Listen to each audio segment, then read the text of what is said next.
Today on Nova Legends podcast, I want to wrap up the 2024 football season, high school football season. I got my voice back from yesterday, and God, it was just an amazing trip to James Madison to watch James Madison High School nearly win the state championship. A heartbreaking loss to a classy Oscar Smith team.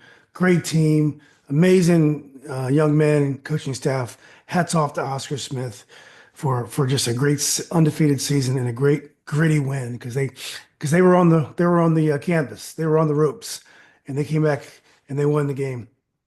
I didn't want to go to James Madison.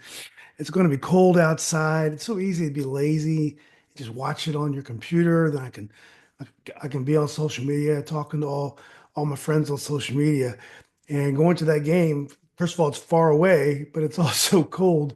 So I couldn't be on the phone because I had to keep my two pairs of gloves on. But my daughter had to come home from college. She's my middle child is at Madison. So I went to pick her up and I said, hey, now that I'm there, I got to watch this football game. I'm so glad that I did. In life, sometimes you always try to talk yourself out of things. You don't feel like doing it. So many times, I'm so glad I did it. And this is one of the greatest sporting events I've seen live. I've seen some great basketball games when I was growing up. The Woodson, TC Williams matchups with Tommy Amaker and Tyrone Shaw. Those are amazing matchups. Um, I've seen a lot of the Grand Hill basketball games when they lost to Wakefield. But this is probably the best high school event that I've seen in person, and maybe one of the best sporting events I've seen in person. I just nothing comes to mind, and that's how amazing this game was. We worry about the future of football. I think just last week, 4 or 5 coaches in Prince William County, which is a pretty football crazy area, resigned at big schools like Hilton and Forest Park and Gainesville. These are great jobs, and we're losing coaches, and it makes you wonder why. We're not paying them enough. Is it hard to coach? Is the violence of the game too much? That is a concern. But when you have days like this after a very tumultuous season, it makes you really feel like football is such a wonderful thing.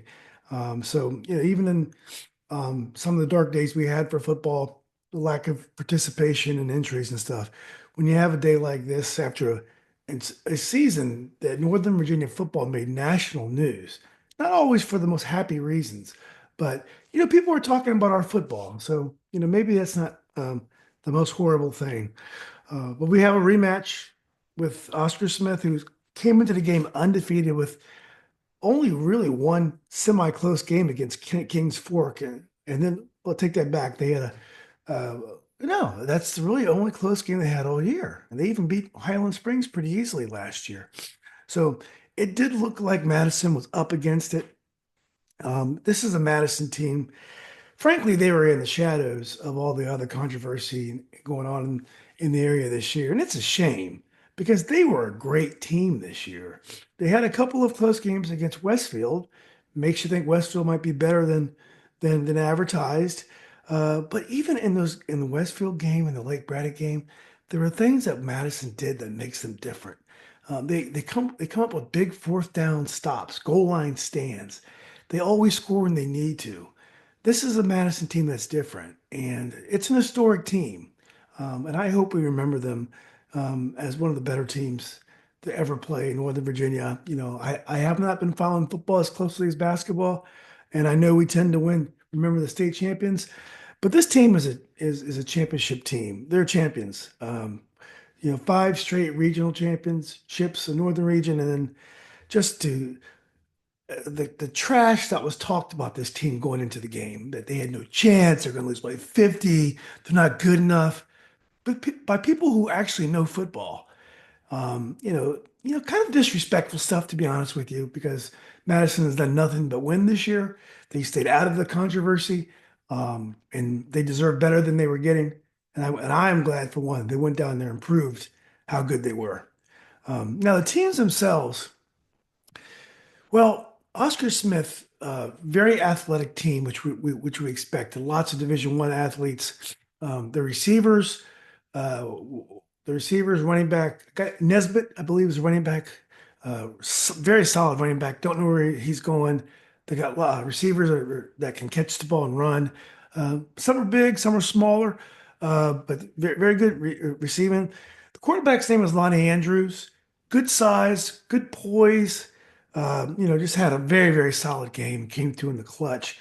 One of the difficulties of Oscar Smith is they don't huddle. So Madison wanted to do a lot of substitution on defense, and it's very hard to do that when the team is not huddling. So there was a lot of confusion before Oscar Smith's plays. They kept Madison off balance by not huddling. They did not have a punter though. That was a glaring miss. I think they had two punts less than 10 yards. I think the longest punt of the day was 20 yards. I can't even kick, and I can kick longer further than that. So they were forced to go for it on fourth down after halftime, and they in their own territory a few times, and they got stuffed. So that's a huge miss. But in this day and age, the good teams never have to punt. I wonder how many times he had to punt all year. My guess is he probably had to punt less than 5 times the whole year, and that was a definite weakness for Oscar Smith.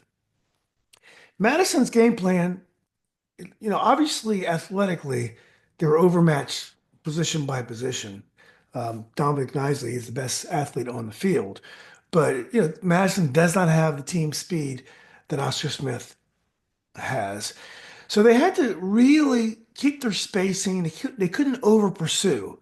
They had to keep their spacing and they had to make open field tackles because if they didn't make those tackles, they could not afford to over pursue because then the receiver or the running back would change directions and be off to the races. So they had to make open field tackles, and they did. All 11 players on the field had to either be pursuing or holding their ground, but they all had to be involved in the play, and they were able to do that generally. Um, Oscar Smith started the game on the front foot. I scored on the first or second possession, 7-0. It looked like it was going to be a rough night for Madison. Late in the first quarter, there was Madison fumbled a kickoff. That might have been right after the touchdown. Matter of fact, I guess it had to be. So Oscar Smith had a chance to go up 14-0. Madison stopped him on a 4th and 1. Unbelievable. And that really kept him in the game. Um, you know, Oscar Smith moved the ball, and it's going to be easy to say that they could have been up a couple touchdowns in the first half because Madison had an interception to Oscar Smith that was called back because of a penalty. But James Madison made mistakes. That's uncharacteristic of this team. They had at least a couple fumbles early. They had penalties, and they had open receivers that were just maybe a foot, a yard or two from touchdowns. So though it's easy to say that Oscar Smith could have led big at halftime, Madison had their chances. I don't think it's fair. I think 7-0 halftime was probably a fair result. I'm sure James Madison went into halftime thinking they're very much in this game. And Oscar Smith had no reason to think they weren't going to win. But the lack of a punter worried them because Madison was probably the only team that could stop them. And this was a draw in the trenches. Both teams had great defensive lines and offensive lines. Both teams were able to at some time impose a will on the other, but it went both ways. Sometimes the quarterbacks on each side had time to throw, other times they didn't. Sometimes the running backs were just stuffed and there was nowhere to go. Other times they were able to get around the edge and turn the corner. So it was a draw in the trenches. People that said that Oscar Smith was the dominant over Madison, I don't know what they're talking about. This game was a draw, and I think we make generalizations based on things, and I think sometimes we need to look deeper because the people that said Madison had no chance against Oscar Smith had no idea what they were talking about. So in the second half, completely different game. Madison came out of the locker room, moved the ball, nicely became dominant, really grew into the game, and scored a touchdown on a long pass and run. But they missed the extra point. That was a huge moment, and I guess the kicker got hurt on that extra point. So that was a kind of a a sign of things to come. That extra point was a huge play. So, but Madison got back and they scored again in the earlier in the fourth quarter. They got to 12-7 scored. But then there was a penalty on the on the extra point, on the attempted extra point. So they got moved back 5 yards. So all of a sudden it's an 8 yard 2 point conversion. They decided to go for two, and big play because I'm thinking they should kick it because if they're 13-7, at least it forced Oscar Smith to make an extra point if they do score. But they went for two. A great slant pattern over the middle to Anthony Buonis, Cale Yates, who I haven't mentioned yet. Cale Yates, what a competitor this kid is. Underrated quarterback, great quarterback, unbelievable presence, passes the ball well. God, awesome senior season, Cale Yates. But anyway, hit Anthony Buonis for a great pass over the middle, 2 point conversion, 14-7. Great moment. Well, Oscar Smith, they weren't able to move the ball again. Madison was able to stop them on downs. So all of a sudden, it looks like Madison's in a driver's seat. We're midway through the fourth quarter. Oscar Smith has not scored since the early moments of the game. Madison has momentum, but Oscar Smith's defense comes up big, stuffs Madison at midfield. They got nothing. I think it was a 3-and-out, and all of a sudden, Oscar Smith takes over on their own 7-8 yard line with a great punt by Madison, and they have 92 yards to go. I think they had like maybe under 5 minutes, and that's when Lonnie Andrews, the quarterback for Oscar Smith, just shows what a class quarterback this guy is. I've never heard of him before this game, and I've never watched Oscar Smith play. But, they haven't moved the ball at all. And he just completed so many big passes, and the Oscar Smith receivers came up big. They had some drops in the third quarter, and they didn't have any drops in this drive. To drive 92 yards like they did, they had a couple of third down for sure, but maybe a fourth down or two conversion. They go all the way to the end zone, a 24-yard touchdown pass. I forgot the receiver that makes the catch, Travis Andrews, maybe Travis Holt. Anyway, and then another huge moment in that they they celebrate their touchdown, and I guess there's a celebration um, penalty for unsportsmanlike conduct. We gotta. This is going to come back again, I guess. And so they move them back 15 yards. So their kicker has to make a what is it from the 18-yard line? So that's a 35-yard extra point, and he nails it. The guy nails it, and just right down the uprights. It'd been very easy to miss that. So here we go. It's a tie game. Kickoff to Madison. Momentum is shifted back to Oscar Smith, but Madison begins to move the ball. And on the third and maybe eight, a pass over the middle, a pass and run. The guy gets I forgot the receiver's name, but he gets smacked over the middle, number 15. Oscar Smith puts the wood to him and he fumbles. Oscar Smith recovers.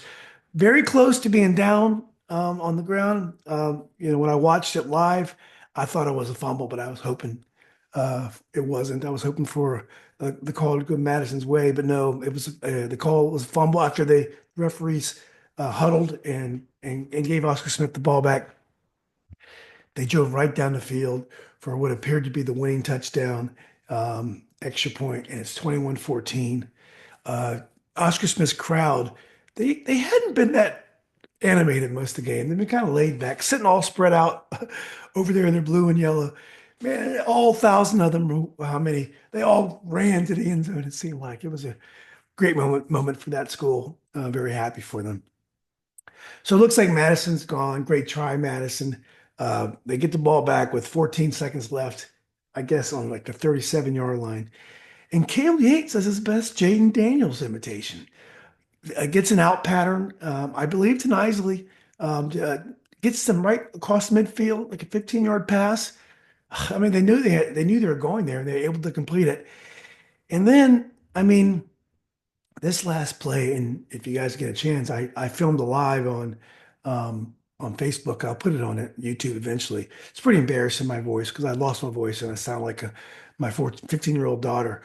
But, this is the Hail Mary play, and Cale Yates is almost sacked, and it looks like his back is to the end zone where he wants to throw to. But it was kind of favorable because I think everyone caught everyone kind of unawares. He turns around and he's wide open. Probably could have ran for 30 yards. He just heaves 50 yards into the end zone. There's no way in the world he knew who he's throwing to because his back had been to the end zone. And somehow Dominic Nisley is wide open, catches the ball. Just an amazing moment. And here we are. It looks like we're going to go to overtime. I mean, to complete that pass like he did, we're going to overtime. And then there's a flag on the play. And I see the flag and I'm like, oh my God, they're gonna take this back. I had checked for a flag and I didn't see anything. And it was a celebration, unsportsmanlike conduct foul on the celebration, just like they had called on Oscar Smith. Um, some people said that there was a legitimate call. I'm not going to watch the replay. It's such a heartbreaker. I wish referees could swallow their whistle on plays like this. I mean, do you really have to call these plays? But they did, and so Madison lines up at the 18-yard line for a 35-yard extra point. And at the last second, they called timeout, and they talk about it, and they decide to go for two. Huge play. I mean, at the time, I'm figuring, well, he missed the extra point from the 10 yard, 20 yards out. Maybe they're right. Maybe they have no choice. Turns out later on, we find out that the kicker had been injured. So they figured that this is the better chance anyway. So, big moment. Gutsy call by Justin Counts. Did a great job with this team all year. Amazing coaching staff. So, and they had a great game plan. They did everything right for this game. So you have to give them all the credit they deserve. And they just threw a quick hitter to the quick out to the corner in the end zone. I believe it was Nisley. Maybe a foot or two from being completed. They had a chance and just came up short. And then Oscar Smith just went crazy. I mean, the celebration was lunacy, and Madison was very dignified. There's definitely some tears, but they knew they had done something special, and just what a game. I I don't know. I'm just so glad I saw it. Some Madison people were there. Um, and they had so that after the game they had posted that the Oscar Smith fans had been so decent and classy after the game, and just were so uh, overflowing with praise for the Madison Warriors. I mean, I cheered for Madison like they were my own team. I think I was probably one of the most vocal people there. I'm sure I made a fool of myself. They really made Northern Virginia football proud. It's funny. Years and years ago, I had a rental property in Arlington, and I had a tenant, a young lawyer named John Gore, and he had a young family, beautiful family. He must have been 25, 27 years old, right out of law school. And John, we've kept in touch through Facebook, but I haven't seen him since those days. He's now a high-powered lawyer at one of the best firms in the country. Makes news in the front page. And his son, Joseph Gore, was on this Madison team, and I spotlighted him and watched him much of the game because I knew him when he's a little kid. And I remember him. He was 2 or 3 year old kid, big kid. And God, he played a great game. I can only imagine how proud John is today of his kid and Joseph, but with the whole Madison team. Dominic Nisley is just a talent. I don't know where Madison comes up with these kids. They had the Dredge brothers, and now Dominic, and then Cale Yates. Oh God, great quarterback. But the whole team deserves credit. I hope five years from now we're still talking about this team. They deserve it. They were in the shadow of a controversy all year. That wasn't their fault. But we need to give this team its due. Hey guys, thanks for following all the social media this year. It was a great season. Obviously, we'll continue in the off season, but it's hard to come up to match the activity and the fun we had this year, even during some kind of I would say almost dark moments. But look, happy holidays to all. Thanks for the support. Don't forget to subscribe, like. It helps me. It helps give my channel visibility, which is more people can enjoy it, and hopefully, because I definitely enjoy doing it. But I do appreciate all of you guys and all the kind words you guys say to me, and I can't wait to next year's football season. Thanks again, guys.